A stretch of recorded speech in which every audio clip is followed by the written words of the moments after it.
Hey everyone, welcome to my Jazz Transcription Masterclass. And today we're going to talk about guitarist Jonathan Kreisberg and his solo on Sweet and Lovely, which is found on the trioing recording for Crisscross. And some of the most compelling aspects of this solo are his use of motivic development, as well as restating the melody constantly throughout the solo. Alongside this, he's got some pretty cool chord voicings and some rhythmic displacement. But I think the overarching thing that Jonathan presents in all of his playing is a really deep groove and sense of time. And whether he's playing outside or inside of the harmony, it seems like his groove and his sense of time really solidify all of his ideas. So let's get started.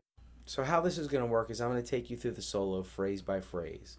And I'm going to offer you some fingerings that are just suggestions. And these are the fingerings that I found worked for me. And they may not always work for you, and you might need to work out some different fingerings. But in the hopes of getting your fingers moving, I offer these to you. As well as I'll give you some thoughts about where I think Jonathan's ears are leading him harmonically. So if you're new to the series, welcome. If you're not new, welcome back. And let's check out the first 16 measures of the solo.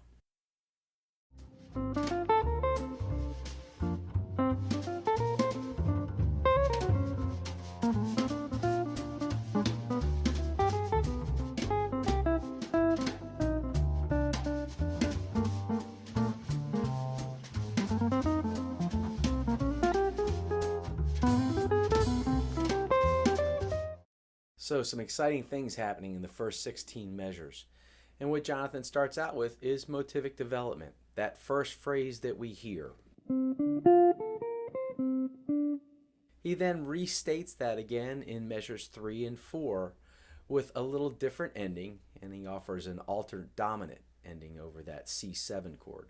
So I'm starting that phrase with my first finger on the 5th fret, 3rd string. And then in measure 2, he plays a B flat major triad over that C7, giving it a C7 sus sound. And then he anticipates the same phrase. And then here's the altered dominant sound. And I'm going to start my 3rd finger on the C, and this is measure 4, on the 1st string, and the triplet G flat major triad, which is a tritone substitute for C7.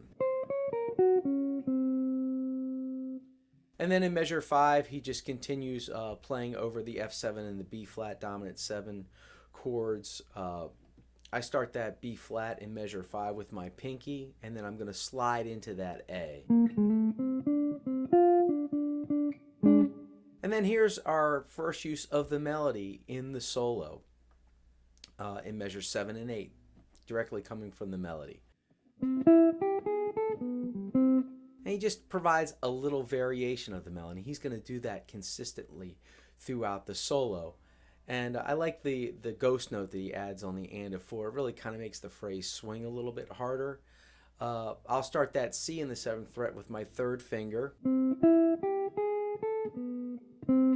Now, what's cool about leading into the next A section is we've got an A flat on that C major 7 chord, and if you know your bebop scales, you know that that's the bebop note on bebop Ionian.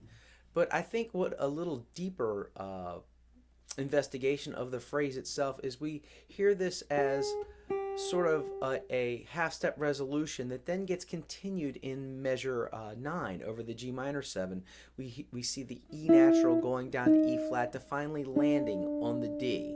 And if we play just those resolutions and then we listen to the phrase,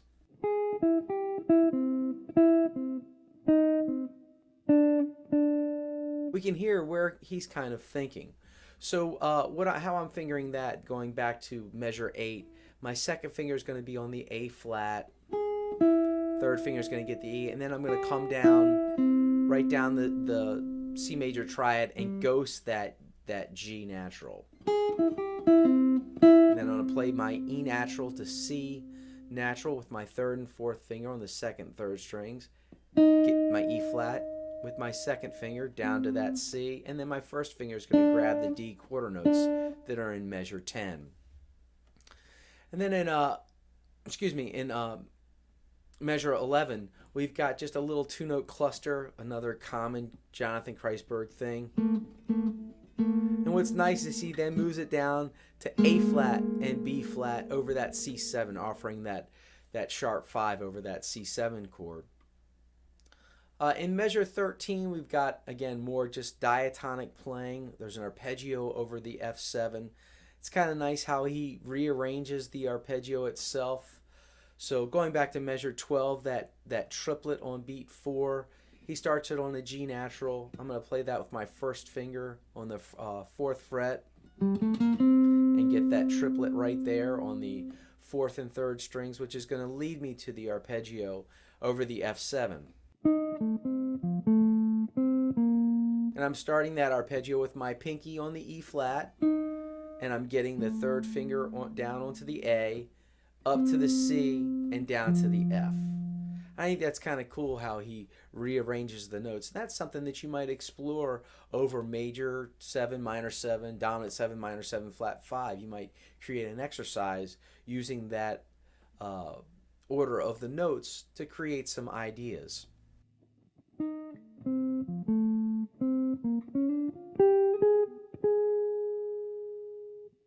And then in measure 15, we have another statement of the melody. Okay, now for the bridge. And boy, there's a lot of stuff in there. We've got some motivic development, some comping and use of 4th voicings, altered dominant, anticipation of chords, implying other harmonies. So let's check that out.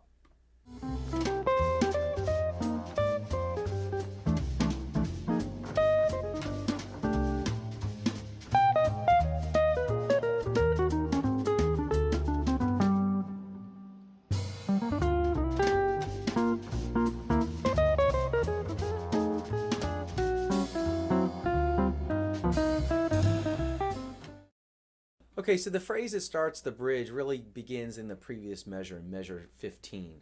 And it's just a C major triad. And we're going to start with our 2nd finger on the 3rd string, 9th fret, and just work our way up the arpeggio. Just like that. And he begins it on the and of 1, and pivots off of that G to a D, back down to the G, and landing the E flat, which really begins the bridge. And immediately he plays a 4th voicing underneath of it, sort of comp for himself.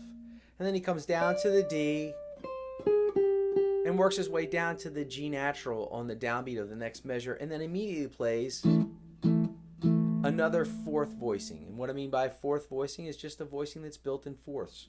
We've got an E moving up a 4th to an A, moving up to a 4th, again to a D. And then he takes that voicing, slides it up a half step, and adds another note, a 4th above the top note. And we get a 4th note voicing that outlines an F minor 11. F, B flat, E flat, and A flat. He continues the phrase over the B flat dominant 7 with an E natural, and he outlines an A flat major triad, which gives us another sus sound over the dominant 7 chord. And then resolving it back down a half step to the D natural, which is the 9 on the C major 7 chord. And instead, this time, the 4th voicing that he uses, he adds a top note again to the previous voicing. Remember, the previous voicing was E, A, and D. This is A, D, and G. Now, the 5th measure of the bridge, measure 21 on your PDF, begins a series of descending triads, some harmonic and some not. He's just offering some non-harmonic tones on the harmony that he's playing on.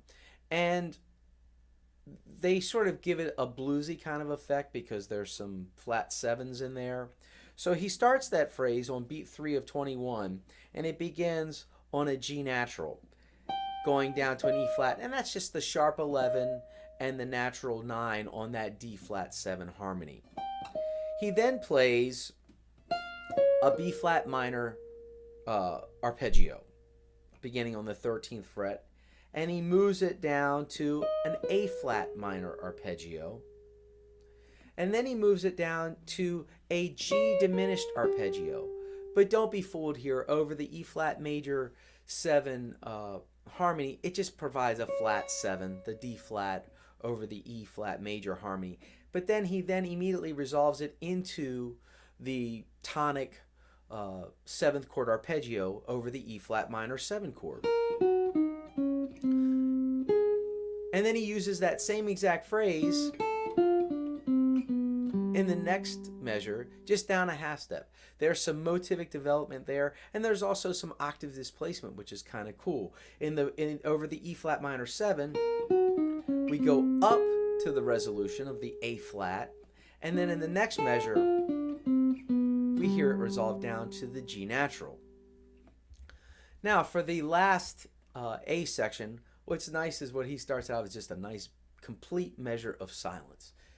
And that's a great, great tool to utilize. Let the listener digest some of the things that you've already played.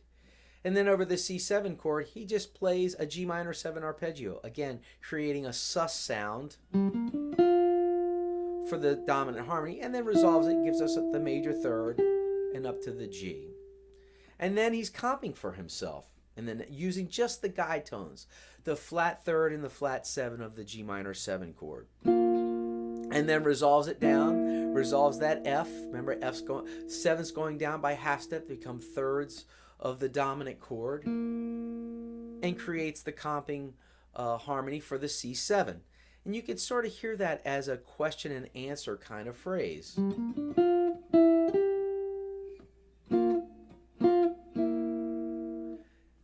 And in true classic Jonathan Kreisberg form, he gives us an altered dominant idea beginning on the and of 2 of that C7 in measure 28.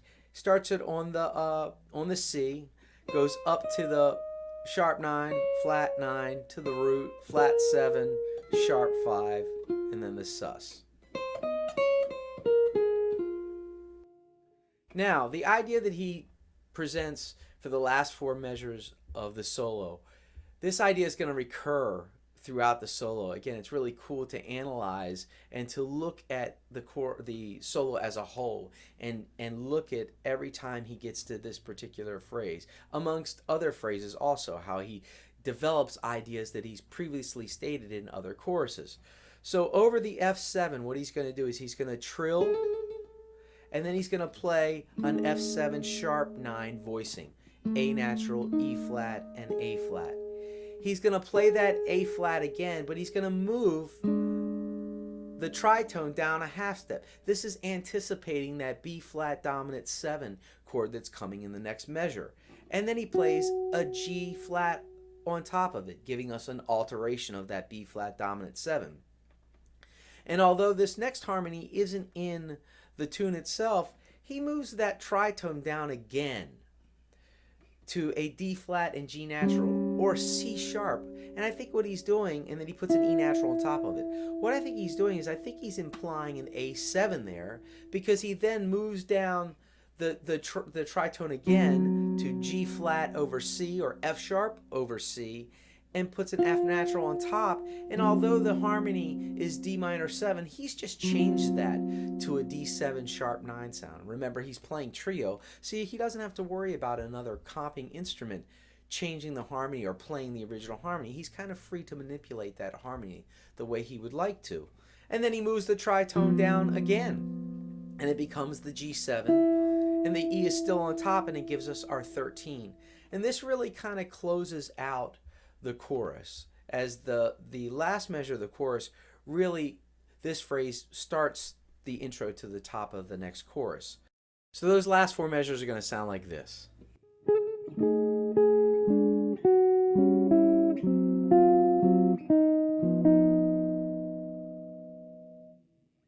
So now let's check out the first 16 measures of the second chorus, and check out all the great voicings that Jonathan uses while he's comping. And then there's a really large interval type of line happening, and we still hear that melody again coming back in the same place.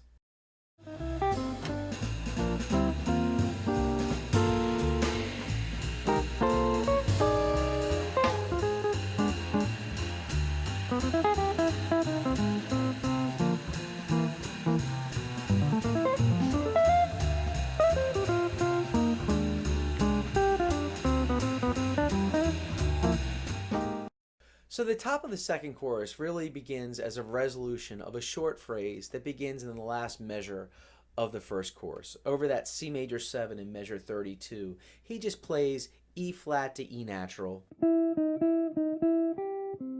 up to G, down to C, and then he lands on that D natural on the G minor 7 chord to start the second chorus. Now this next phrase is the first time we hear some extending comping ideas from Jonathan. And there's a couple cool things going on here. The first thing to check out is in the first chorus, measure 33 of your transcription, he plays a B flat major and a C major triad. And these are triad pairs. And what triad pairs are is they're the fourth and fifth triad from the major scale of which the harmony is derived. This is a G minor 7 chord. We could view it obviously as a 2 chord. Well, if it's a 2 chord, it's coming from F major, and the 4 triad is B flat major, and the 5 triad is C major. If you play those triads melodically or harmonically over that bass note, you're going to get that harmony. And that might be something to explore on your own time. And then after that, he plays on the C7, and he gives us just a cluster chord of B flat, C, and F, making a sus sound. He moves up to B flat, D, and G. And then when he gets to that G minor 7 chord, he again plays a B flat major 7 sound. Again, another substitute to give us G minor 9. And now over the C7 chord that happens in the next measure, we get these two voicings. What's cool about them is that they're the same type of voicings. They're the triad plus 11 voicing. And he likes to use those a lot. It's an E flat triad over an 11. And it's an E flat triad over A flat 11, moving up to an F triad over B flat. And the E flat over A flat is just a whole step approach. Then he plays a flat 9. And then we get, in measure 37, we get this. The F, the A flat, and the E flat. Another chord for the F7, like an F7, 13, flat 9.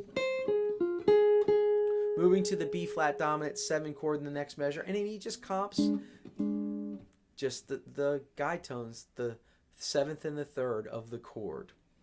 Now after this is the reinstatement of the melody, except this time he offers us a slightly melodic and rhythmic variation. And I'm going to start that on my second finger, B, on the 3rd string with my second finger. There's that bebop note, that A flat, the sharp 5 over the C major 7. Comes down to the G, down to the E, down to the first finger A, and back up to E. Now what happens on the beats 3 and 4 of this measure 40 of your transcription, is it outlines an A flat major triad. And I think all that is just a half step resolution into the G minor 7 again that's happening in the next measure.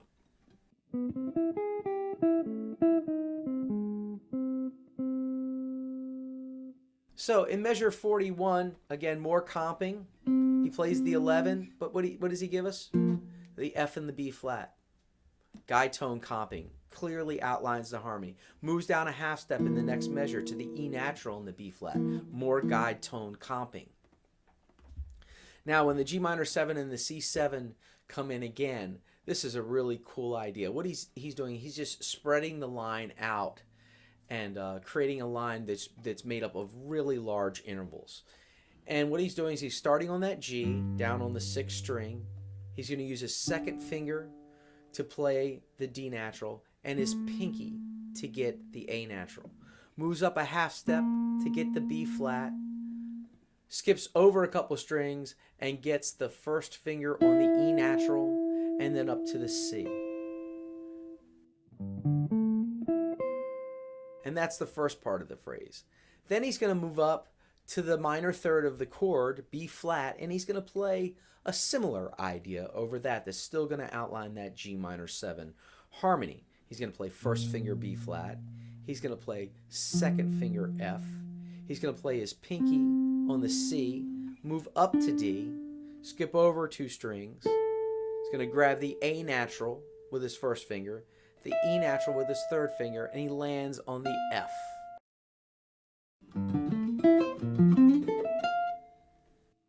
So after that, he's going to present some more comping ideas in the second part of the second A. And he just comes down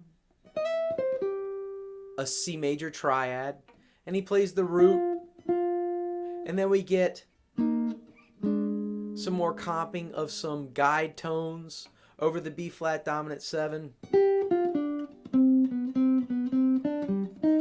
And this is the first time he really doesn't play the melody, but we can still kind of hear the melody over that D minor 7, G7 to C major 7 chord. So let's check out the bridge and the last A section of the tune. And this, for me, is probably the most interesting harmonically. We've got some use of some of those triads plus 11s, motivic development happening, and then towards the end of the bridge going into the last A section, really what I call some classic Jonathan Kreisberg vocabulary. And then the last 4 measures of the solo, we can see this as a development from the previous time that this same 4 measures of harmony came up.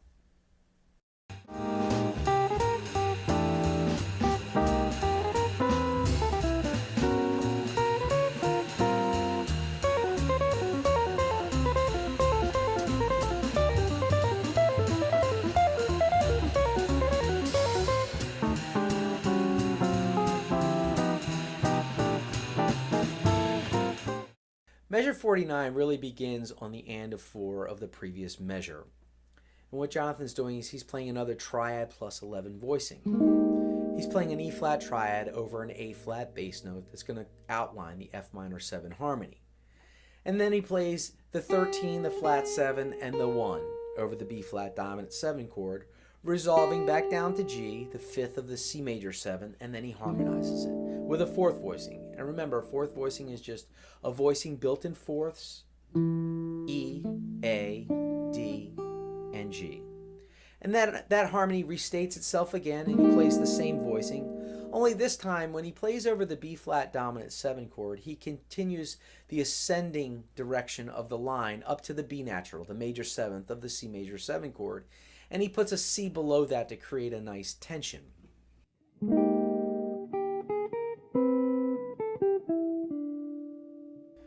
Now in measure 53, the harmony moves up a minor 3rd, and so does Jonathan. He plays another triad plus 11 voicing, this time a G flat major triad over C flat, giving us the A flat minor 7 harmony. And he continues this motivic development as he did in measure 49. He plays the 13, the flat 7 to the root, comes down to the B flat, which is the 5th of E flat major 7, and then harmonizes it with a 4th voicing, this time G, C, F, and B flat. Now measures 55 through 60 to me are some classic Jonathan Kreisberg vocabulary. And what he's doing is he's taking arpeggios that fit over the chords and he's rhythmically displacing them. So in measures 55 over the E flat minor 7 chord, we're hearing a G flat major triad.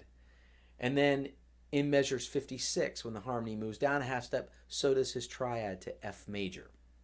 So measure 55, I'm going to start that with my pinky on the D flat on the 1st string 9th fret, and I'm going to pull off to the B flat, grab my G flat on the 2nd string, and my D flat down on the 3rd string. Now when I ascend back up, I put that C natural in there, back up to the D flat. There's what creates the rhythmic displacement. And then I move down a half step for the next measure. Now, measure 57, the harmony changes to G minor 7 and C7 for 4 measures. It's the beginning of the last A section of the chorus. And this is a 2-5 in the key of F, so what Jonathan does is he plays triads out of F major. He plays F major, G minor, A minor, and B flat major. And that takes us all the way to measure 60, the C7. And what he does there is he plays a G flat major triad, the tritone substitution of that dominant 7 chord, and that creates some flat 9s and flat 5s over that harmony. What he's going to do is he's going to group these in beats of 3, though, so we hear the triads move really before the harmony moves. So in measure 57, I'm going to play down that F major triad, come up to that B flat, and then restate that F major triad. This takes me to beat 4 where I play the G minor triad. I play a C, and then I play the G minor triad again. This takes me to beat 3 where I play the A minor triad. I play a D and then back down the A minor triad. This takes me to beat 2 of the next measure where I play the B flat major triad. And that takes me to beat 1 of the C7 harmony, and I play the G flat triad there. Landing the phrase on measure 61. And that phrase sounds like this.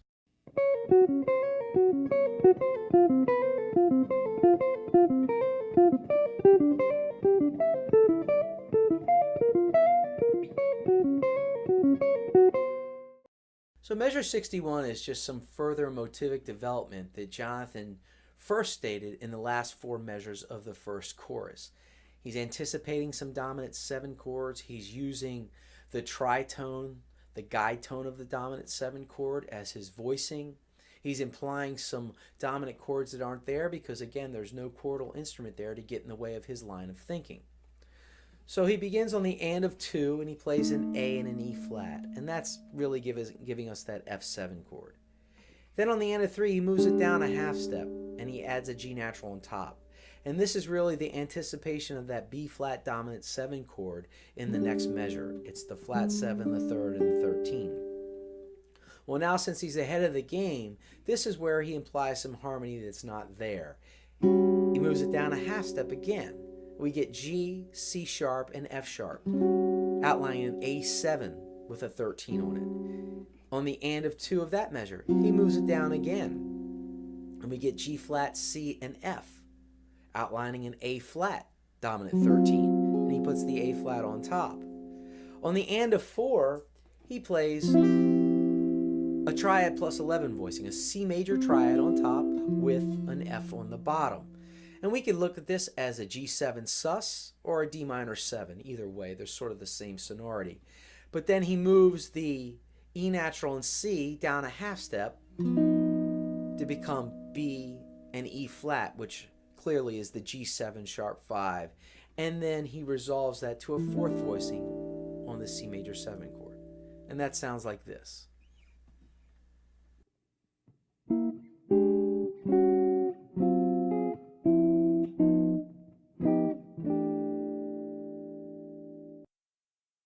So now let's check out the top of the last chorus. And that first phrase really reminds me of a big band shout chorus. And there's some other really cool things to check out too.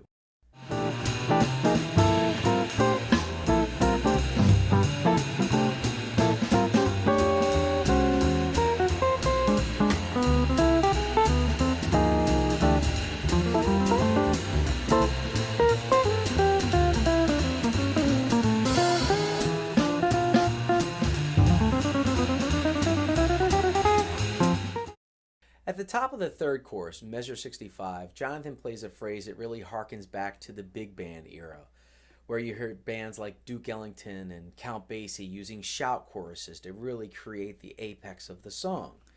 And what Jonathan does is he takes a 4th voicing and he's going to move it diatonically through the key of F, where we've got a G minor 7 to C7, a 2-5 in the key of F major. And he's going to start on F, B flat, E, and A, which outlines a G minor 13 chord. And he's going to move it up diatonically to G, C, F, and B flat, and then again to A, D, G, and C. And then there's also the octave G in the middle of the phrase. Here's what it sounds like.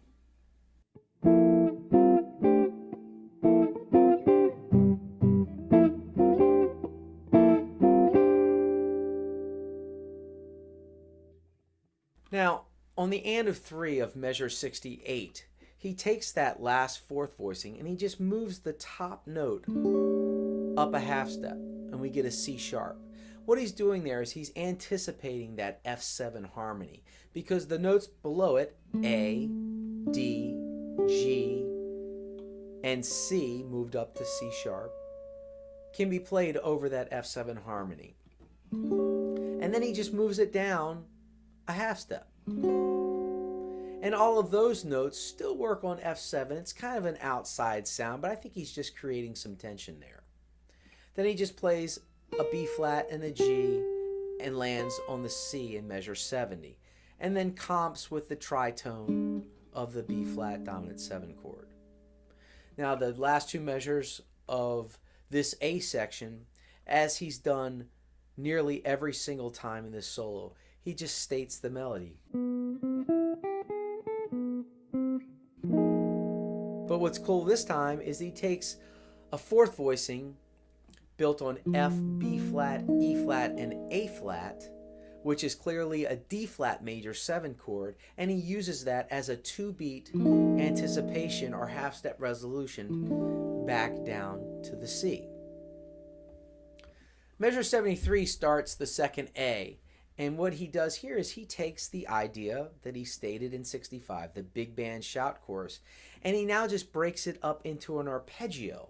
And you're going to want to let these notes sustain. Starting on beat 2, he plays F, B flat, and then the top of the fourth voicing.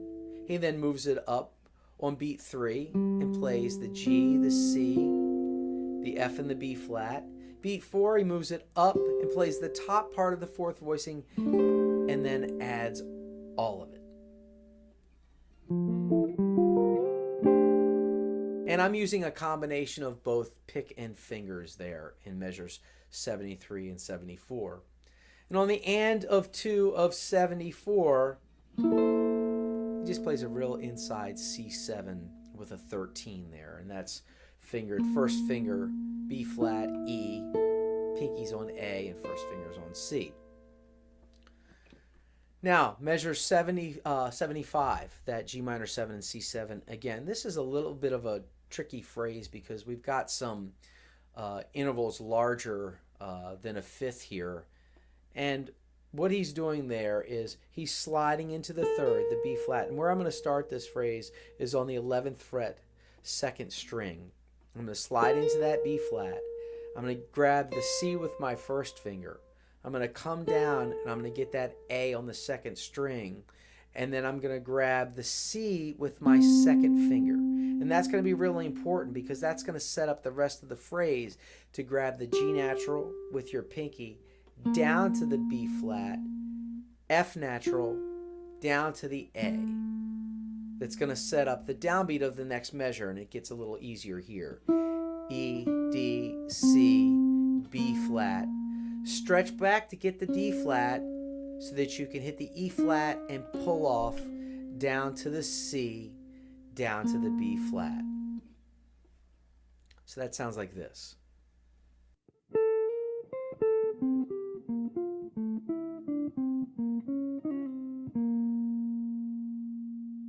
Now, continuing the phrase, measure 77 over that F7.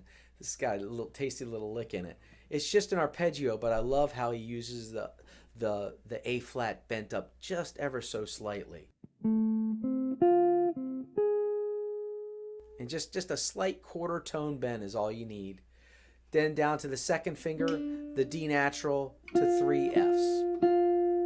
So that sounds like this.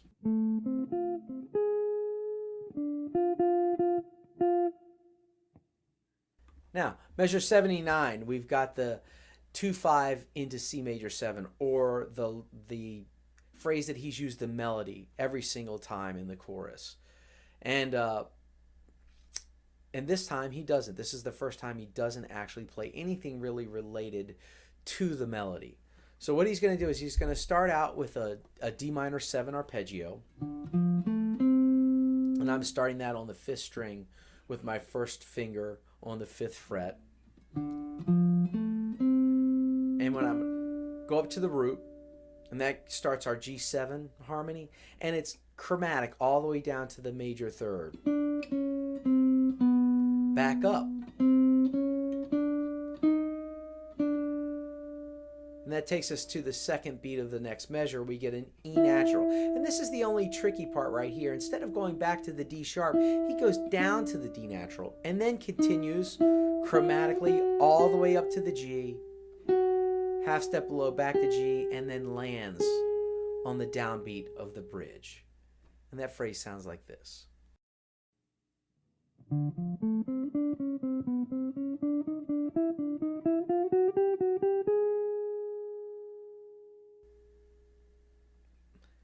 So let's check out the last bridge in the tune.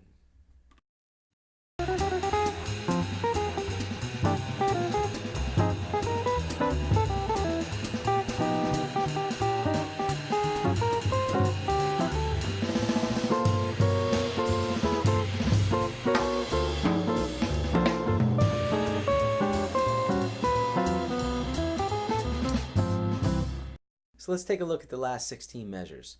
I think the first thing to notice is that the ideas being presented here at measures 81 are very similar to those that are presented at measure 49. There's a further development of the ideas, the use of chords and melody notes, and then moving the ideas up. So at the end of 2 of 81, he uses an F and a C for his comping voicing, and then he plays B flat, A flat, and then down to G. And then in similar fashion as before in the second chorus, he uses a fourth voicing to create the C major 7 harmony. Then on the and of 2 again, in measure 83, he plays a full F minor 7 voicing. And what I mean by that is he's just got the fifth down on the bottom. F, C, E flat, and A flat. And then he ascends, just as he did before, up to the B natural for the C major 7 harmony, and then uses a triad plus 11 voicing to fill out the harmony. Now in measure 85, I'm going to stay up in 9th position, and I'm going to play that G natural with my first finger, and then I'm going to grab the D flat 7 right there, because in the next measure on the and of 2, I've got this little cluster voicing of E flat major 7 that is a little easier to grab there. And then in measure 87, I'm going to quickly shift down into 4th position, and I'm going to grab that A flat, and when I complete the voicing underneath of it, I get a triad plus 11, moving up to B flat and C, and I play an A flat and a D underneath of that. And then that harmony that moves down a half step, so does Jonathan. I'm going to play a G underneath of it. The voicing underneath of it's going to complete the triad, the C over F, triad plus 11, and then I'm going to play the A natural above that.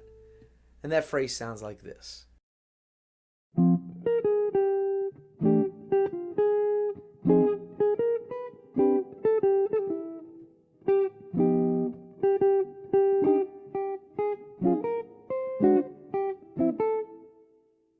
Now notice the last part of that phrase is kind of tricky, getting those chords and the melody note to separate themselves. So that might be something that you need to slow down a little bit and work on. Now the last A section of the tune, measure 89 through the end. What he's doing here is he's got more triad plus 11 voicings, but he's side slipping. He's moving then up or down a half step to create some tension and then resolving them. So on the and of 1 of 89, he plays an F major triad over its 11, B flat, and he moves up a half step, and then he's going to bring it back down, and that's going to complete the C7 harmony, a C7 sus harmony. But he moves it down a half step on beat 2 and then back up, and that creates the tension. And then in measure 91, when the G minor 7 comes back, he's got that same idea, just a different rhythm, moving them up and down in half steps. But when he gets to the C7 this time, he just stays on it throughout the measure and plays on the and of 2 and 3 and the and of 3. Then at measure 93, the last 4 measures of the tune, again, the same ideas that he's presented every time he's gotten to the last 4 measures of the song in the previous choruses. He's implying harmony that's not there. He's anticipating harmony. It's really cool the way he does this. And again, because he doesn't have a chord player to interfere with his line of thinking, he can resolve it the way he likes. So on the and of 4, I'm going to play that D natural, and then I'm going to put the third A, the E flat, and the sharp 9 underneath of it. And then I'm just going to move that down in half steps to where it becomes the D7 13 sharp 9. And then again, the same way as he does before, almost nearly every time he gets to this part of the chorus, he plays the melody.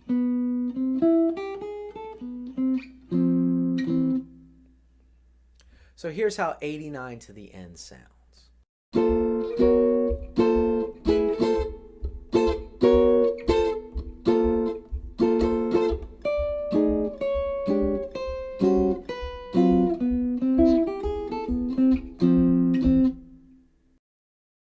So now let's take a minute and just talk about how can we make some of the ideas that Jonathan uses our own? How can we practice them so that they become part of our vocabulary?